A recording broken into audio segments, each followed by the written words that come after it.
साहब ओवरऑल हमने देखा, चलें क्रेडिट दे देते प्राइम मिनिस्टर को, उन्होंने इंक्वायरी कॉल कर दी।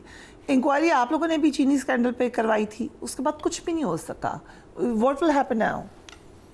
बहुत शुक्रिया फरीद अदरीस साहब ने मुझे मौका दिया, मुझे बुलाया। देखें, किसानों के हवाले से मैं थोड़ा सा बताना चाहूँगा आपको कि देखिए, मैं ख़ुद एक किसान हूँ और मेरी अपनी ज़मीन है और काश्तकारी करते हैं और मैं ख़ुद जाकर फसलें जो है अपनी वहाँ पर सारा ये प्रोसेस हम करते हैं। अब इसके अंदर देखना है कि मामला असल है क्या।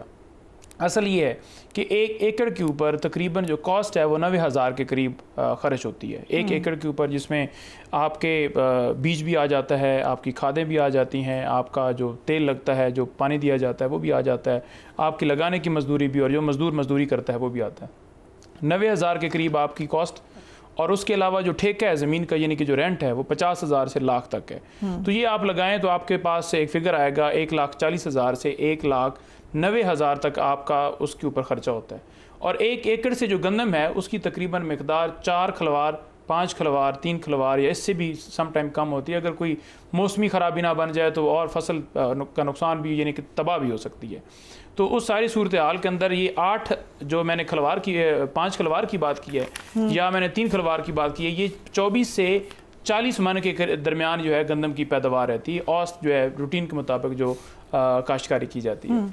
अब उसके मुताबिक अगर 4,000 भी रेट हो और 40 मन भी गंदम निकले तो वो बनता है 1,60,000। अब 1,60,000 पहले ही आप 30,000, अगर ये 40 मन गंदम निकले, ये बहुत ज़्यादा इसकी मकदार है कि 1 एकड़ से 40 मन निकले और 4,000 के ऊपर ख़रीदी जाए। लेकिन यहाँ पर क्या है कि उस रेट के ऊपर भी नुकसान हो रहा है और उससे जो 3,000 या 3,100 के ऊपर भी किसान की गंदम जो है वो नहीं ली जा रही। बिल्कुल। अब इस सारी सूरत हाल के अंदर आपका ये पहले काम था कि आपने तेल की कीमतें, आपने जो है वो खाद की कीमतें, आपने बाकी जितनी है वो सारी चीज़ें वो आपने बढ़ा दी और इतनी महंगाई कर दी कि उसकी कॉस्ट जो है वो ज़्यादा होती है। आपसे वो कंट्रोल नहीं हुआ तो आपके पास एक ही ऑप्शन बचता था कि आप उनकी जो गंदम की कीमत है वो लगाते, जिससे उसको फ़ायदा हो जाता। लेकिन आपने जो कीमत पिछले साल वाली थी, कीमतें तो बढ़ गई तेल की साल के अंदर, सारा कुछ बढ़ गया, लेकिन 3900 रुपये पिछले साल रेट था, वही इस दफ़ा भी रेट है, अब 3900 से भी नहीं खरीदी जा रही। इसका लिए था कि उनको कीमत अच्छी दी जाती और जो आम लोग हैं, जो ख़रीदने वाले हैं, उनके लिए क्या आप कर रहे हैं? उनके लिए आप सब्सिडी देते, उनको जो है सस्ते दामों आप गंदम देते, आटा देते। आपने इधर किसानों के ऊपर अलग पहाड़ ढाए हुए और आम आदमी के ऊपर एक अलग है। अब जिन्होंने इंपोर्ट किया है, जिन्होंने ये किया है उसके ऊपर बिल्कुल उनके खिलाफ कार्रवाई होनी चाहिए। और ये सारे लोग मुलव्वस हैं जो आज किसानों को ऊपर किसानों हो जाएगी जब आप नहीं कर सके कार्रवाई। देखें, हम कार्रवाई क्यों नहीं कर सके? क्या कार्रवाई की थी? ये सारा मसला कहाँ पर है? मसला यहाँ पर है कि जहाँ पर कोई मेरिट के ऊपर बात करता है या कोई प्रोसेस आगे स्टार्ट करता है तो फिर दरमियान में मुदाखलत, इंटरफेरेंस और सारा जो है वो जो ऐसे कि होता है ना कि लिखे लिखाए फैसले जो हैं वो आ जाते हैं अदालतों के अंदर कि ये फैसला सुना दीजिए। तो किसी ने नहीं बताया हमें कि ये मुदाखलत हो रही है। देखें, हर मामले के अंदर मुदाखलत, ये तो आपने आदत बना ली है, बस हर चीज में मुदाखलत कहते हैं। आदत क्यों बना ली है भाई? आपके प्राइम मिनिस्टर, आपके चीफ मिनिस्टर लेते एक्शन, किसने रोका था? देखें, एक्शन जो है माफिया ने रोका था। निसार बैठे हुए थे, सब कुछ अच्छा था। आपने आमिर कियानी को जब स्कैंडल आया तो आपने पार्टी में ओहदा दे दिया और TORs पे अमल नहीं किया गया। उसमें ये बहुत सारी बातें ये की गई थी कि इन मंथ्स में, आपने कहा नहीं 10 साल में, तो बहुत कुछ हुआ। To be fair to him, आप गुजारिश तो नहीं थे, लेकिन आपकी जमात थी। That's why we're asking you. देखिए, मैं उसका जवाब मजीद अच्छे तरीके से देता अगर मैं उस चीज़ का हिस्सा होता। और अगर यही कहते हैं गलत हुआ, लेना चाहिए था एक्शन। नहीं, एक्शन अगर किसी जगह के ऊपर गलत हुआ और नहीं लिया गया तो लेना चाहिए था। और अगर नहीं एक्शन नहीं हुआ, ये हम आपको बता रहे हैं, इकट्ठे बता रहे हैं आपको। मैं वही कह रहा हूँ ना कि अगर वहाँ पर कसूर किसी का नहीं था और एक ऐसी इंक्वायरी स्टार्ट की गई जो कि गलत थी, तो फिर उसके ऊपर भी आपको जवाब देना चाहिए। लेकिन इसकी जस्टिफिकेशन ये नहीं हो सकती कि किसी दौर में किसी जगह के ऊपर गलत हुआ है तो आज नहीं होना चाहिए। ये बात ठीक है, we agree with that. Point है कि जब पार्लियामेंट में आ गए आपने ओथ ले लिया, अब आप हिस्सा हैं उसका, तो बातचीत कर लीजिए। देखें, पहली बात तो ये है कि जो हमारे MNAs या MPAs बने हैं जिन्होंने ओथ लिया है, उसका मतलब ये नहीं है कि हम इस चीज़ को एडमिट कर रहे हैं कि जो इन्होंने धांधली की है वो ठीक की है या इस इलेक्शन के अंदर धांधली नहीं हुई। अब दूसरी बात ये है कि जब असम्बलियों से हमारे MNAs निकले थे तो उसके बाद क्या किया गया, उन MNAs के घरों में छापे मारे गए, लोगों से प्रेस कॉन्फ्रेंस करवाई गई, उनके ऊपर मुकदमात बनाए गए, उनसे पार्टी चेंज करवाने के लिए क्या क्या हरबे किए गए, उनकी खवातीन के साथ क्या सलूक किया गया। इस सूरत हाल के अंदर असम्बली के अंदर जाकर हमने अपनी प्रोटेक्शन के लिए और इस चीज़ के लिए कि हम वहाँ पर कम से कम अपनी आवाज़ उठा सकें। अब आप देखें, लीडर ऑफ द अपोजिशन हमने नामजद किया तो वो बयान भी दे सकते हैं, आकर बात भी कर रहे हैं, तो थोड़ी ये तो आपको सब भी लोग समझाए थे ना, आपकी जमात के लोग ही समझाए थे कि इसका हल ये नहीं है कि हम पार्लियामेंट छोड़ रहे हैं। अब इसका मतलब ये नहीं है कि हम पार्लियामेंट छोड़ रहे हैं तो हमारे ऊपर झूठे केसेस बनाए जाएंगे। ये किस कानून के तहत, किस आइन के तहत बात की जाती है। दूसरी बात ये रह गई कि ये सारे केसेस जो हैं ये PDM के दौर में बने हैं, और जो उसके बाद जो है ये सारी बाद में जो हुकूमत आई, इंटर्म हुकूमत आई, उसके अंदर भी जो सारे वही लोग हैं जो आज भी बैठे हुए हैं कैबिनेट के अंदर, और आज वही लोग हैं जो उस वक्त थे, जो और उस वक्त भी वही थे जो राना सनौला का आप देख लें, उस टाइम ये साइफर वाला केस बना, खान साहब के ऊपर जो FIR दर्ज हुई क्वेटा के अंदर, या 9 मई के हवाले से केसेस बने, वो सारे लेकिन एस्टैब्लिशमेंट से बात करनी है, एस्टैब्लिशमेंट को भी तो बुरा भला कहते हैं, और हम जो कह रहे हैं जस्टिस को बुरा कहते हैं, भी कहते हैं जुडिशरी से। किसी सूरत इमरान खान ने नहीं कहा कि आर्मी चीफ या एस्टैब्लिशमेंट से हमारी डील चल रही है या बात होगी या बात की जा रही है, किसी सूरत नहीं कहा। हर दफ़ा इमरान खान ने इस बात की जो है तरदीद की है।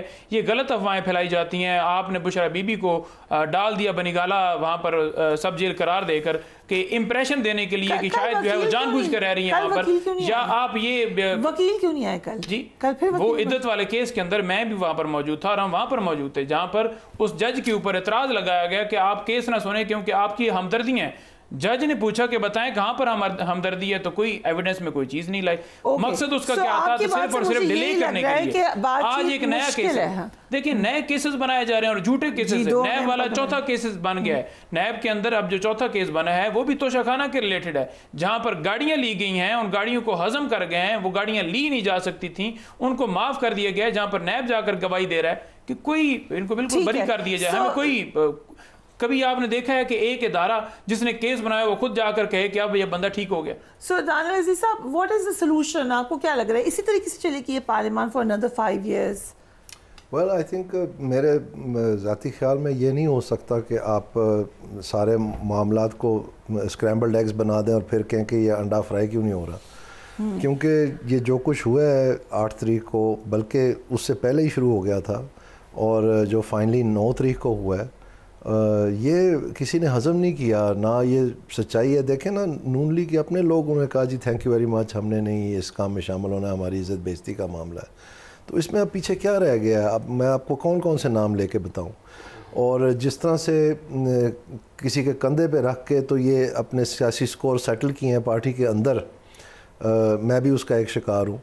तो ये भी मेरे ख्याल में बहुत ही बुरा है, क्योंकि ये सारे लोग तो 9 मई वाले नहीं थे। चले वो एक आपके पास है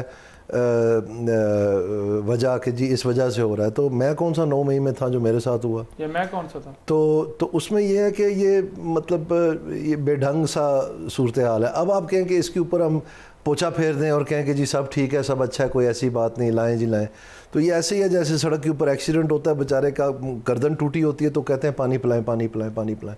अब उन बेचारों को क्या पता गर्दन टूटी हुई है। सो यू आर सेइंग कि इनका डिसीजन ठीक है? नहीं, मैं नहीं कह रहा कि डिसीजन ठीक है, लेकिन मैं कह रहा हूँ अगर आप समझते हैं छठ मंगनी और फट व्याह के ये सारा कुछ हल हो जाना है कि बस टॉक्स करनी है 10 दिन की और फिर हम वापस जाते हैं जी कि फॉरेन डायरेक्ट इन्वेस्टमेंट लानी है, उस पर फोकस करते हैं, ये नहीं होगा। और ये भी सॉरी आखिरी जुमला और ये भी इसलिए हो रहा है कि फजल रहमान और ये जो सारी जमातें हैं ये अपोजिशन की जो है ना वो मतलब एहतजाज करना शुरू हो गई। शिकायत किससे? उनका मैंडेट किसने लिया? वो तो कह रहे हैं कि हुकूमत है तो पीटीआई को नहीं, मतलब उनका मैंडेट तो पीटीआई ने लिया है ना। वहाँ पे पीटीआई केपी में सारा इलेक्शन सही हुआ है, मियां साहब से भी सारा इलेक्शन सही हुआ है। जो शिकायत है वो एक अलग है, पंजाब में उनकी कितनी सीटें होती हैं, सिंध में कितनी होती हैं, केपी में इलेक्शन सही हुआ है, वो उससे खुश है। वहीं की सीटों पे तो नाराज है वो। और जो बात है वो दूसरी ये है कि देखिए आपको डायलॉग इसलिए करना है कि आपके मुल्क के सियासी निज़ाम के लिए ज़रूरत है। जहाँ तक मामला थे कि आप क्या असर डालेंगे, तो ये तो अब वक्त बताएगा कि आपने अगर डायलॉग नहीं किया तो जो आपकी पॉलिटिकल एक रोल है कि आपकी पार्टी की, तो ये बात भी सही सामने नहीं आती कि पब्लिक अकाउंट्स कमेटी किसको चाहिए आपकी, तो ये बात भी नहीं आती सही। गवर्नमेंट की है या पीटीआई की है, तो किसकी जरूरत है? लेट्स गवर्नमेंट की जरूरत है ऑब्वियसली। पीटीआई के साथ तो जो ये बात भी पीटीआई से तो जो पब्लिक अकाउंट्स कमेटी किसको चाहिए, ये बात अब मतलब जिनके नाम पे ये पार्टी चल रही है सुन्नी इत्तेहाद काउंसिल, वो कह रहे हैं सबको इस्तीफे दे देने चाहिए। तो हो क्या रहा है पार्टी के अंदर, हो क्या रहा है पार्टी के अंदर? देखें सारी सूरत हाल के अंदर मैं तो यही कहूँगा कि जो पहले इन्होंने कहा कि फार्म 45 के मुताबिक ये उस वक्त 2018 में धांधली हुई और ये हुआ, वो कोई एविडेंस, कोई ऐसी बात जो आज हो रही है वो दिखा दें। पेपर छीने गए हों, फार्म 45 इनके पास हों, रिगिंग वाज़ेह नजर आ रही है। आपको इलेक्शन के अंदर कंपेन की इलेक्शन कंपेन की इजाजत ना हो, आपको जलसों की इजाजत ना हो, आपके घरों में छापे मारे जा रहे हो, आपके ये सारी चीजें दिखाएं। क्या वही हो रहा है? लेकिन जो हमारी गवर्नमेंट होती, हमारे यहाँ होती तो